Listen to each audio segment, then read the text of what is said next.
आणि जिजाऊंच्या लेकींनो, आज आपण येथे सर्वजण शिवजयंती साजरी करण्यासाठी जमलेलो आहोत। सर्वप्रथम मला आयोजक संयोजकांनी 2 शब्द बोलण्याची परवानगी दिली। मी त्या प्रथमतः आभार मानते आणि माझ्या भाषणाला सुरुवात करते। सूर्य कधी कुणाच्या तळहाताने झाकत नाही, हिमालय कुणाच्या बापालाही वाकत नाही, आणि मी खरं बोलते, आम्हाला कुणाची अडवायची ताकद नाही, कारण आम्हाला ताकद देण्याचे काम छत्रपती शिवरायांनी केले। मी त्यांच्या विचाराची पाईक आहे याचा मला अभिमान वाटतो। मित्रांनो, माँसाहेब जिजाऊंनी शिवरायांना एकच आदेश दिला, शिवराय घोड्यावर बसा, तलवार घ्या आणि शत्रूचा निपात करा। ही माँसाहेब जिजाऊ तुमच्या पाठीशी खंबीरपणे उभी आहे। आया बहिणींची इज्जतीची लक्तरे वेशीवर टांगली जात असताना घरात बसून त्यांचे किंकाळणे ऐकणे हे मराठीच्या अवलादीला शोभणारी गोष्ट नाही। माँसाहेबांचा हा क्रांतिकारी विचार ऐकून शिवरायांच्या अंगातलं रक्त सळसळलं, सळसळलेलं रक्त उकळलं आणि उकळलेलं रक्त हिंदवी स्वराज्यच निर्माण करून शांत झालं।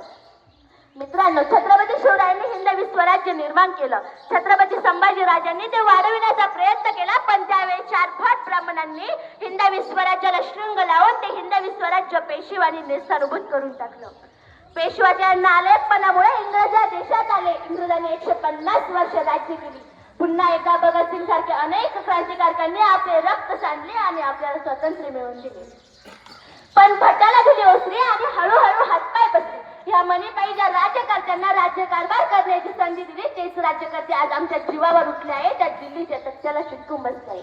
आज ग्रामीण भागातील 80% समाज दारिद्र्य रेषेखाली जगत आहे। 2 वेळेच्या अन्नासाठी वनवन फिरत आहे, पण त्याला कोठेही अन्न मिळत नाही। तर या देशामध्ये लाखो रुपयांची संपत्ती साठवून ठेवणारे लोक आहेत।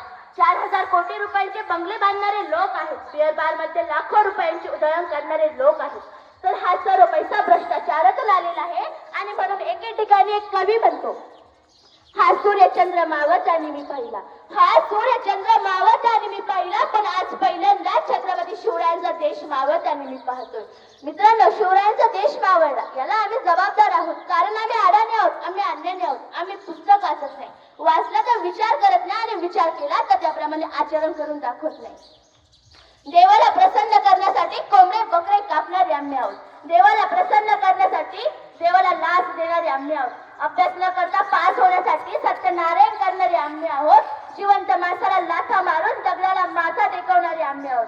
माणसामध्ये जातीमध्ये भेदभाव करणारे आम्ही आहोत। इतकंच नव्हे तर आमच्या घरामध्ये कॅलेंडर सुद्धा आहे, जो हुआ अच्छा हुआ, जो हो रहा है वो अच्छा हो रहा है, जो होने वाला है अच्छा होने वाला है, असे शांत विचाराचे फंड कॅलेंडर आमच्या घरामध्ये आहे। त्यामुळे आम्ही काम करून देणं सोडून दिलं आहे, प्रयत्न करणं सोडून दिलं आहे। परंतु मित्रांनो, यात चूक आमची नाही, दोष आमचा नाही, कारण आम्हाला शिकवणारा मास्तर हा कुलकर्णी होता, म्हणून आम्ही भिकारी झालो, ते पंतप्रधान झाले। घातल्याशिवाय धार नाही तलवारीच्या पाठीला, घातल्याशिवाय धार नाही तलवारीच्या पाठीला, आणि शिवचरित्र नाही या महाराष्ट्राच्या मातीला। खरं शिवचरित्र वाचलं की येणाऱ्या काळाची गरज समजते। मित्रांनो, छत्रपती शिवरायांना शिकवणारा मास्तर हा कुलकर्णी नव्हता, म्हणून त्यांनी भविष्य पाऊल लढा दिला नाही। छत्रपती शिवरायांना शिकवणारा मास्तर हा कुलकर्णी नव्हता, म्हणून त्यांनी होम हवन यत्न केले नाही। छत्रपती शिवरायांना शिकवणारा मास्तर हा कुलकर्णी नव्हता, म्हणून त्यांनी जाती माणसामध्ये भेदभाव केला नाही।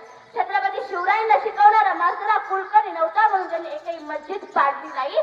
त्यामुळे 21 अंगरक्षकापैकी 13 अंगरक्षक हे मुस्लिम धर्माचे होते। हिंदवी म्हणजे काय? फक्त हिंदूंचं नाही, तर या देशात राहणाऱ्या प्रत्येक हिंदी लोकांचं 12 बलुतेदारांचं आणि 18 अलुतेदारांचं स्वराज्य म्हणजे हिंदवी स्वराज्य होय।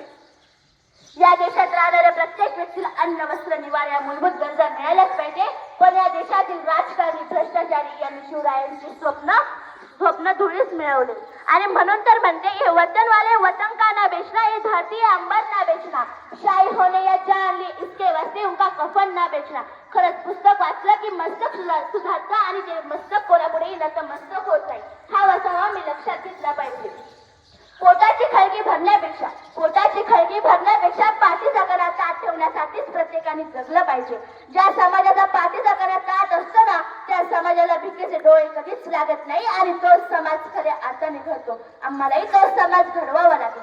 आपला देश हा भ्रष्टाचार होत चाललेला आहे, आणि म्हणून माझा प्रश्न आहे, सामान्य माणसाने जगायचं कसं? सामान्य माणसांचा वाली कोण? कोण देईल या सामान्य माणसाला न्याय? कोण? आणि या देशात छत्रपती शिवरायांचं राज्य। परंतु मित्रांनो, काळजी करू नका, आज या देशात दुमदुमतो आहे तो म्हणजे उठो तरुणा जागा हो, शिवधर्माचा धागा हो. हा शिवधर्म देईल तुम्हाला न्याय, कारण या देशाला छत्रपती शिवरायांच्या शिवराज्याची ताकद आहे. अंधाराला घाबरत नाही, आबाळाची साथ आहे. अंधाराला घाबरत नाही, आबाळाची साथ आहे. कोणापुढे वाकत नाही आणि वाकणारही नाही. ही मराठ्याची जात आहे, ही मराठ्याची जात आहे. कोणी चुकत असेल तर त्याला सत्याची वाट दाखवा. कोणी चुकत असेल तर त्याला सत्याची वाट दाखवा आणि नडला तर मराठ्यांची जात दाखवा आणि नडला तर मराठ्यांची जात दाखवा. रुद्राचा अवतार तो वाघाचा ठसा होता. रुद्राचा अवतार तो वाघाचा ठसा होता. विचारा त्या सह्याद्रीला माझा शिवबा कसा होता. विचारा त्या सह्याद्रीला माझा शिवबा कसा होता. ज्यांचा राजा तो अयोध्येत जसा राम होता. ज्यांचा राजा तो अयोध्येत जसा राम होता. संस्कारातून घडवला ज्यांनी जिजाऊंचा वसा होता.